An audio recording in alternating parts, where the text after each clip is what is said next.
جی next question ہے، اگر کوئی عورت پلکنگ نہ کرے لیکن آئی بروز کو شیپ دینے کے لیے سائڈ کے بالوں کو سکن کے رنگ کی طرح ڈائی کر لے تو کیا یہ حلال ہے؟ یہ تو حلال ہی ہے جی، اس کی تو کوئی ممانعت نہیں ہے۔ دیکھیں جس چیز کی ممانعت ہے حرام کا فتویٰ اسی پہ لگے گا جس کو شریعت نے حرام قرار دیا۔ وہ صحیح بخاری اور صحیح مسلم کی متفق علیہ حدیث ہے کہ سیدنا عبداللہ ابن مسعود رضی اللہ تعالیٰ عنہ کہتے ہیں کہ اللہ تعالیٰ نے لعنت فرمائی ہے ایسی عورتوں پر جو گندواتی ہیں یعنی ٹیٹو بناتی ہیں، یعنی جسم میں کھدائی کرا کے سیاہی ڈال کے نشان بنانا، جس طرح کئی فٹ بالرز نے بنائے ہوتے ہیں اور افریقن لوگوں نے، آپ نے دیکھا نا، انہوں نے ٹیٹو بنائے ہوتے ہیں، یہاں پہ بھی لوگ یہاں پہ بنوا لیتے ہیں ٹیٹو اس طریقے سے۔ اور دوسری چیز فرمائی، ان عورتوں پہ لعنت ہے جو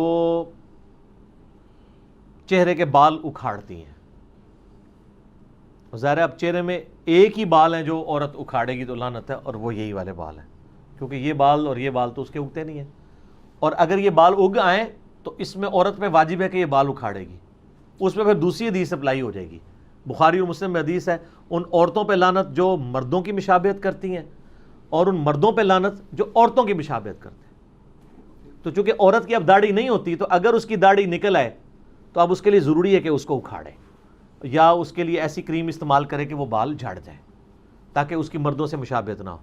اور اسی میں امپلائڈ ہے کہ مرد نے داڑھی رکھنی ہے تاکہ اس کی عورتوں سے مشابہت نہ ہو، لباس میں بھی، گیٹ اپ میں بھی، ہر لحاظ سے۔ تو دوسری وہ عورت جو چہرے کے بال اکھاڑتی ہے، اور تیسری وہ عورت جو دانتوں میں گیپ بنواتی ہے خوبصورت دکھنے کے لیے، یعنی نبی اسلام کے مبارک زمانے میں یہ سارے معاملات چلتے تھے۔ یہ حدیث عبداللہ ابن مسعود نے بیان کی، بخاری مسلم دونوں میں آتا ہے۔ تو ایک عورت ان کے پاس حاضر ہوئی، اس نے کہا کہ میں نے سنا ہے کہ آپ یہ کہتے ہیں کہ اللہ نے لعنت فرمائی ہے ایسی عورتوں کے اوپر، تو میں نے تو پورا قرآن پڑھا ہے، مجھے تو کہیں نہیں ملا یہ چیز۔ ہائے ہائے ہائے ہائے، سر وہ پاکستانی عورت نہیں سی نا عاشق رسول، جو نہ دی عاشق رسول، نہ قرآن پڑھا نہ حدیث پڑھا، عاشق رسول۔ اس نے واقعی قرآن پڑھا تھا، اس کا بہت بڑا کلیم تھا۔ ہمارے تو حکمرانوں کا یہ حال ہے کہ قرآن کو حدیث کہہ کے، حدیث کو قرآن کہہ کے بیان کر رہے ہوتے ہیں، اور کئی چیزیں قرآن حدیث میں ہوتی نہیں ہیں اور وہ کہتے ہیں اللہ نے فرمایا ہے۔ ٹھیک ہے، میں آپ کو سائملٹینیس کنٹراسٹ بتا رہا ہوں۔ اور اس عورت نے آ کے صحابی کو کہا کہ جی میں نے قرآن پورا پڑھا، اس میں تو کہیں نہیں لکھا ہوا۔ تو انہوں نے فرمایا تم نے قرآن غور سے نہیں پڑھا، قرآن میں کیا تم نے یہ آیت نہیں پڑھی، وما آتاکم الرسول فخذوہ وما نہاکم عنہ فانتہوا، جو رسول اللہ دیں وہ لے لو، اور جس سے رسول اللہ صلی اللہ علیہ وسلم روک دیں اس سے رک جاؤ۔ حالانکہ یہ آیت تعویل خاص کے اعتبار سے مال غنیمت کے بارے میں تھی، لیکن سیدنا عبداللہ بن مسعود رضی اللہ تعالیٰ نے اسے جنرلائز کیا۔ تو انہوں نے کہا یہ آیت پڑھی ہے نا، تو میں نے رسول اللہ صلی اللہ علیہ وسلم سے خود سنا ہے کہ ان عورتوں پہ لعنت جو یہ تین کام کرتی ہیں، تو گویا اللہ ہی نے لعنت کی ہے نا۔ جب رسول اللہ صلی اللہ علیہ وسلم کوئی بات دے رہے ہیں، وہ اپنی مرضی سے تو نہیں دے رہے، نبی شریعت ساز تو نہیں ہوتا، شریعت تو اللہ کی بنائی ہوتی ہے، نبی تو اللہ کے اذن سے وہ شریعت پبلک تک پہنچا رہا ہوتا ہے۔ تو اس عورت نے آگے سے کہا کہ آپ کی بیوی بھی یہی کرتی ہے۔ یہ آخری حال ہوتا ہے نا کسی کے بارے میں، آپ پرسنل اٹیک۔ تو آج بھی اگر کوئی آپ پہ پرسنل اٹیک کرے تو غصے نہ ہوا کرے، کرنے دیں، کیا فرق پڑتا ہے؟ صحابہ کرام پہ بھی لوگوں نے کیا، اور نیکوکار لوگوں نے کیا، یہ نیکوکاری تھی نا عورت۔ تو انہوں نے آگے سے کوئی غصہ نہیں کھایا، انہوں نے کہا جاؤ اندر میری بیوی کو دیکھ لو جا کے۔ ان کا تمہاری بیوی بھی ایسے ہی کرتی ہے نا، یعنی وہ بھی پلکنگ کرتی ہے۔ تو وہ اندر گئیں وہ، اور واپس آئیں تو شرمندہ تھی، انہوں نے کہا نہیں آپ کی بیوی ایسا نہیں کرتی۔ پھر عبداللہ ابن مسعود نے ایک جملہ بولا، انہوں نے کہا کہ اگر ایسا کرتی ہوتی پھر وہ ابن مسعود کی بیوی نہ ہوتی۔ ٹھیک ہے، ابن مسعود تو رسول اللہ کا ماننے والا ہے، اس کے ساتھ ایسی عورت رہ سکتی ہے جو رسول اللہ کی باغی ہو، وہ پھر میری بیوی نہ ہوتی۔ تو یہ یعنی صحابہ کرام فوراً ان کا ایک ایٹیچیوڈ تھا اس حوالے سے۔ تو اگر کوئی عورت پلکنگ نہیں کرواتی، صرف سائڈ کے بالوں کو بلیچ کرتی ہے ہلکا ہلکا سکن کلر کے تاکہ وہ صحیح نظر آئیں، اور یہ لوگوں کو دکھانے کے لیے نہیں، اپنے خاوند کے لیے، اس میں یہ چیز بھی ضروری ہے، تو شاید ویسے ہی وہ چھوڑ دیں، لوگوں کے لیے کر رہے ہوتے ہیں۔ اللہ ماشاء اللہ. باقی یہ ڈاکٹر فرد ہاشمی صاحبہ کا جو موقف ہے، میں ان کی بڑی عزت کرتا ہوں. میں انہیں ون وومن آرمی کہتا ہوں. ایک اکیلی عورت نے تل پٹ کر دی ہے ہر چیز. شیطان کے خلاف ایک مجاہدہ ہیں. ان کی جو اسٹوڈنٹس ہیں ان میں زیادہ تر یہ ایشو آیا ہوا ہے پلکنگ والا. انہوں نے کہیں ایک بات کی کہ اگر کسی کے بہت زیادہ یعنی بھویں چوڑی ہو جائیں تو وہ کر سکتی ہے کیونکہ وہ نیچر سے ہٹی ہوئی ہیں. اصل میں تو اسلام میں تخلیق بگاڑنے کی ممانعت ہے نا، جو اس حدیث میں بھی آیا نا، جو عبداللہ ابن مسعود علی، اس میں یہ بھی الفاظ ہیں کہ یہ تخلیق بگاڑتی ہیں، جو ٹیٹو بنوائیں یا یہ کریں یا یہ اکھاڑیں. تو اور قرآن حکیم میں سورہ نساء کی آیت نمبر 119 ہے وَلَآمُرَنَّهُمْ فَلَيُغَيِّرُنَّ خَلْقَ اللَّهِ. شیطان نے کہا تھا کہ اے اللہ میں اولاد آدم کو ابھاروں گا کہ تیری تخلیق کو وہ بدل دیں. تو اسلام میں تخلیق بدلنا حرام ہے. اسی کے تحت داڑھی مڑانا حرام ہے نا. اللہ نے مرد کی اگائی ہے، عورت کی نہیں اگائی. تو البتہ کچھ چیزیں تخلیق بگاڑنے میں ہی فطرت ہے، جیسا کہ زیر ناف بال یا بغلوں کے بال یا ناخنوں کا کاٹنا. اب یہ اللہ کی تخلیق کو آپ بگاڑ رہے ہیں، لیکن یہ فطرت ہے. یہاں پہ اس کو بگاڑنا فطرت ہے، ختنہ کروانا بگاڑنا ہے، لیکن وہ فطرت ہے. اس کا حکم علیحدہ سے آ چکا ہے.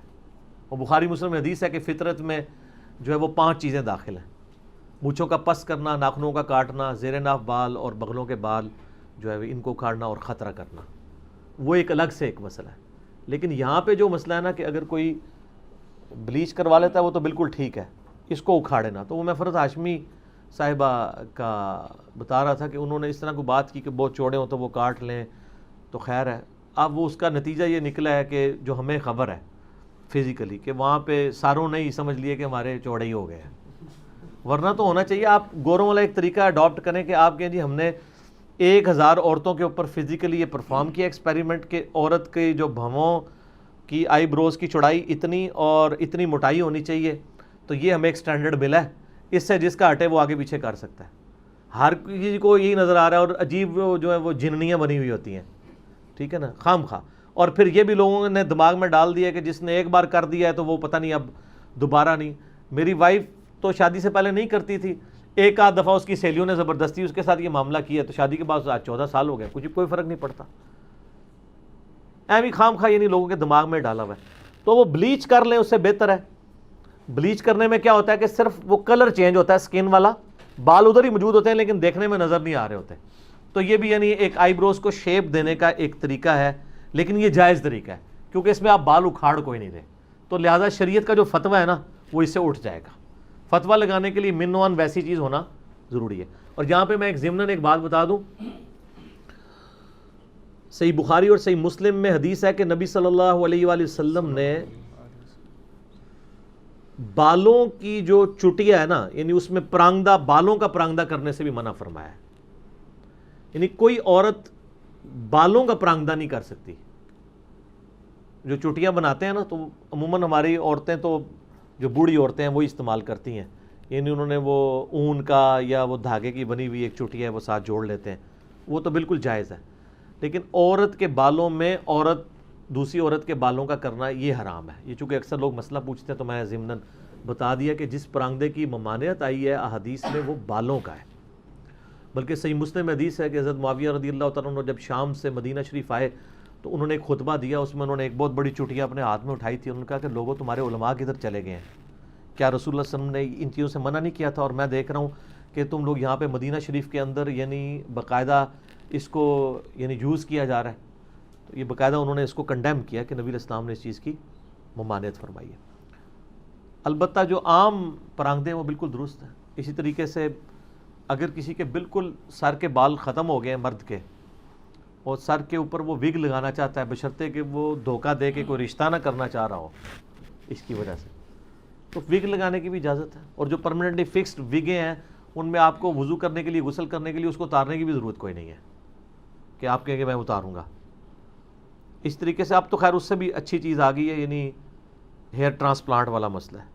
وہ تو ویسے ہی ٹھیک ہے، وہ آپ کے اوریجنل بال ہیں وہ لگا دیے جاتے ہیں، اس میں تو ویسے کوئی ایشو نہیں ہے. تو یہ میں نے ساتھ ساتھ کچھ مسائل تھے جو اس سے ریلیٹڈ وہ میں نے بتا دیے تاکہ ایشو اس حوالے سے ریزالو ہو جائے. لوگ پوچھتے رہتے ہیں سوال اکثر، میری کوشش ہوتی ہے جو اس سے ریلیٹڈ چیزیں وہ ساتھ ساتھ بیان کر دی جائیں تاکہ کوئی مسئلہ نہ ہو.